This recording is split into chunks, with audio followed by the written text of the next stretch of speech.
अंतर्राष्ट्रीय महिला दिवस पर पधारे सभी जनों का जेसीडी विद्यापीठ की ओर से हार्दिक हृदय से अंततल से बहुत बहुत अभिनंदन करती हूँ, सत्कार करती हूँ, आपको बहुत सलाम कहती हूँ और जय हिंद इसलिए कहती हूँ कि आज तो हमारे बीच मेजर सुमन गोदारा हमारे भारतीय सेना का प्रतिनिधित्व वो कर रही हैं और आज यह सशक्त महिला के रूप में विराजमान है।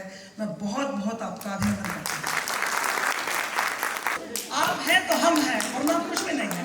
हम ही हम हैं तो क्या हम हैं, तुम ही तुम हो तो क्या तुम हो। ये दोनों से बात बनती है, अन्यथा बात नहीं। तो मैं अपने भाषण की शुरुआत अब औपचारिक तरीके से करना चाहती हूँ और अपनी शुरुआत करती हूँ। आज मैंने सुबह जब भास्कर पढ़ा, उसमें एक समाचार जो पढ़ा, तो उससे अपनी भाषण की विधिवत शुरुआत करना चाहती हूँ कि पलवल के किसी गांव में एक औरत जब अपने 25 दिन जिसकी शादी को शायद हुए थे, जब अपने ससुर के पांव दबाने लगी तो उस ससुर ने पांव दबाती हुई अपनी उस बहू के साथ छेड़ाखानी शुरू कर दी। जब उसने अपने पति को बताया और अपनी सास को बताया तो परिणाम इतना असहनीय हुआ कि आप कल्पना नहीं कर सकते। पति ने पिस्टल निकाली और सोचो किसको मारी होगी, अपनी पत्नी को मारी उसने पिस्टल।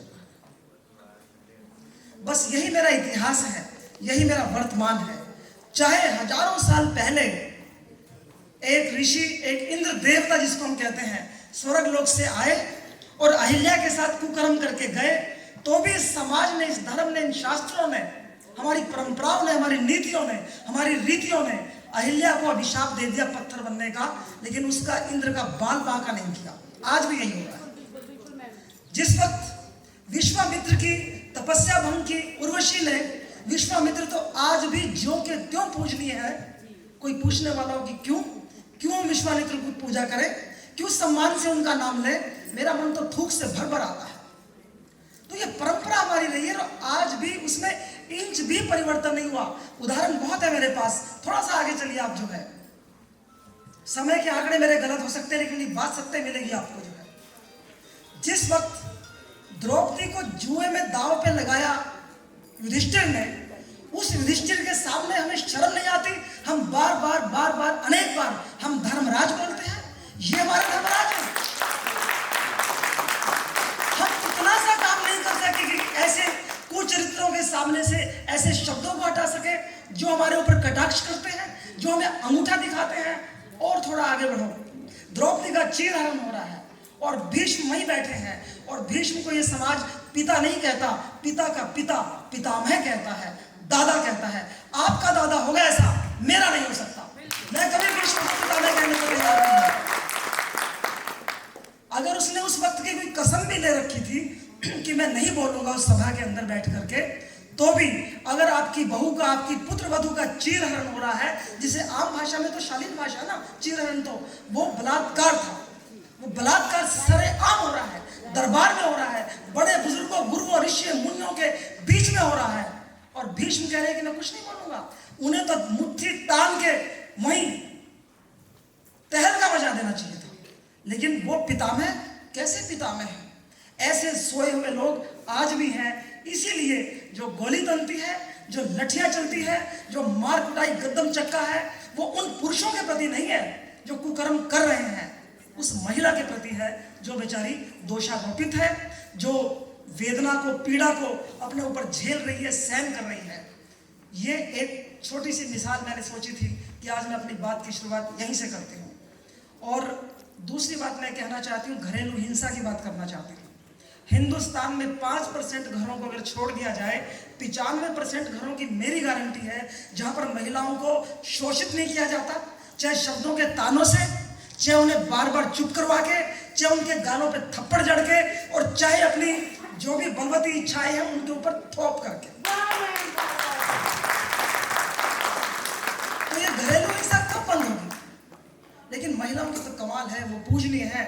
मेरे भाई बंधु जो पुरुष मित्र यहाँ बैठे हुए हैं, मैं उनसे माफी मांगते हुए बात कहना चाहती हूँ कि हम कोई दोषारोपण नहीं कर रहे, लेकिन स्थिति को साफ साफ राख हटाकर, धूल हटाकर, उस पर जो वाष्पीकरण छाया हुआ है, उन वेपोरेशन को हटा करके आपको पिक्चर का एक सही साफ रूप दिखाने में कोई मेरी गलती नहीं मानी जाएगी।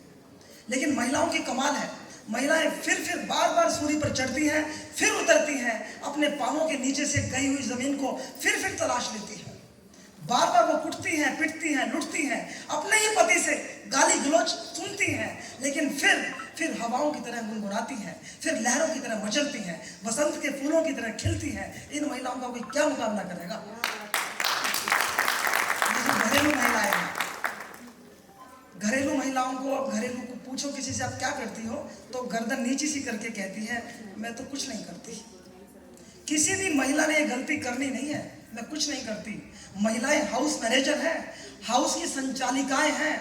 अगर 2-3 महीने के बच्चे को छोड़कर कोई महिला अगर चल बसे तो पुरुष 7 दिन में, 11 दिन में, 21 दिन में, ज्यादा से ज्यादा सवा महीने में, और जोर मारोगे तो 6 महीने में दोबारा दूसरी ले आएगा।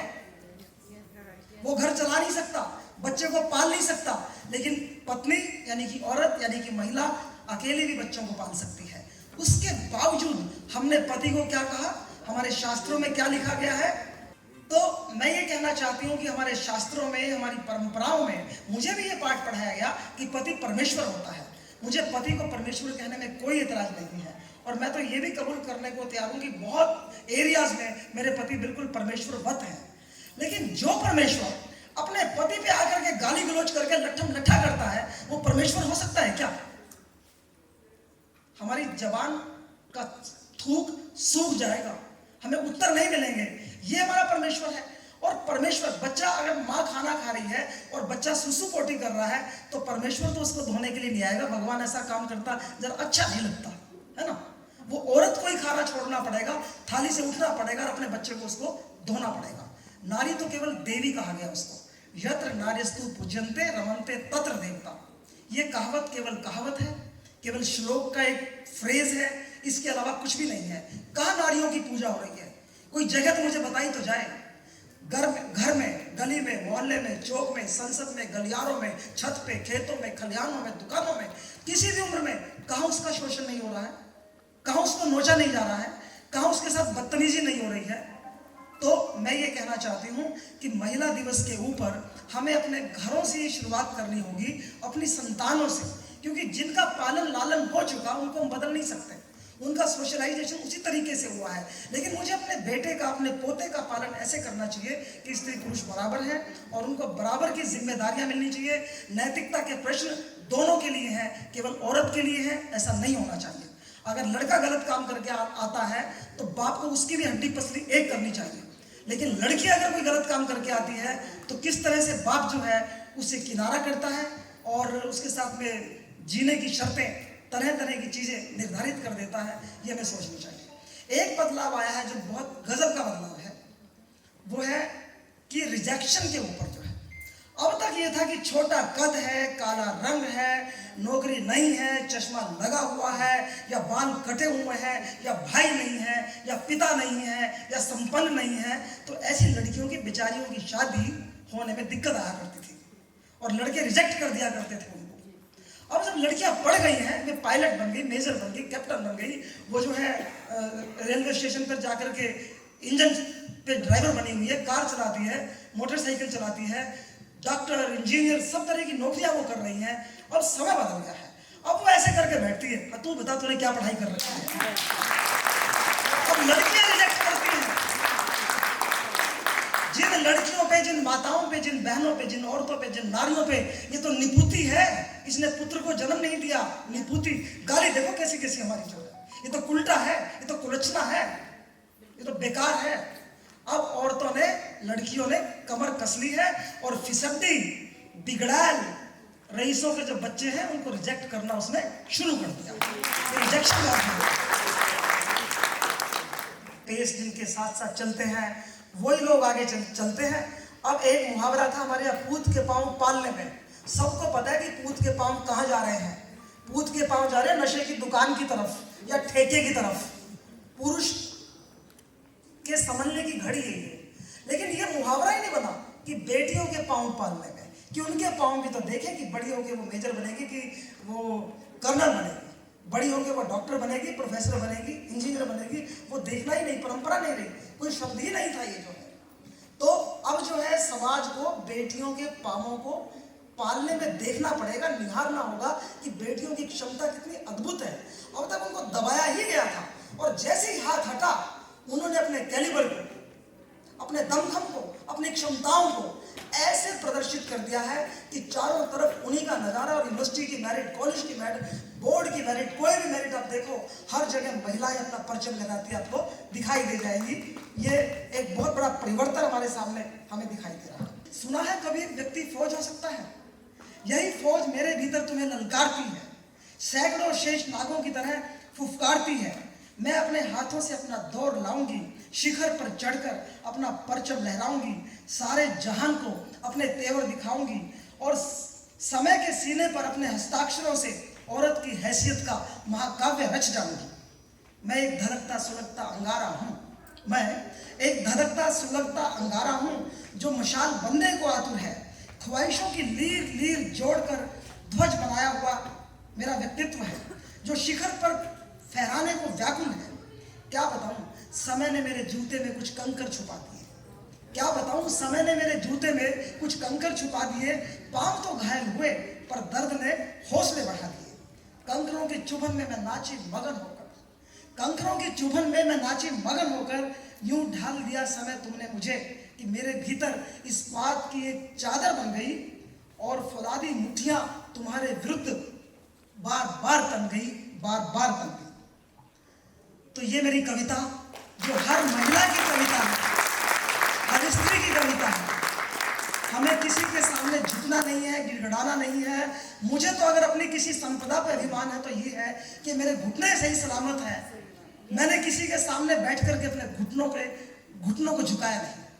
अगर मेरे पास कोई संपत्ति है तो ये है कि मेरी जीभ मेरे पास है, कि मैंने अपनी जीभ से किसी के तलवे नहीं चाटे।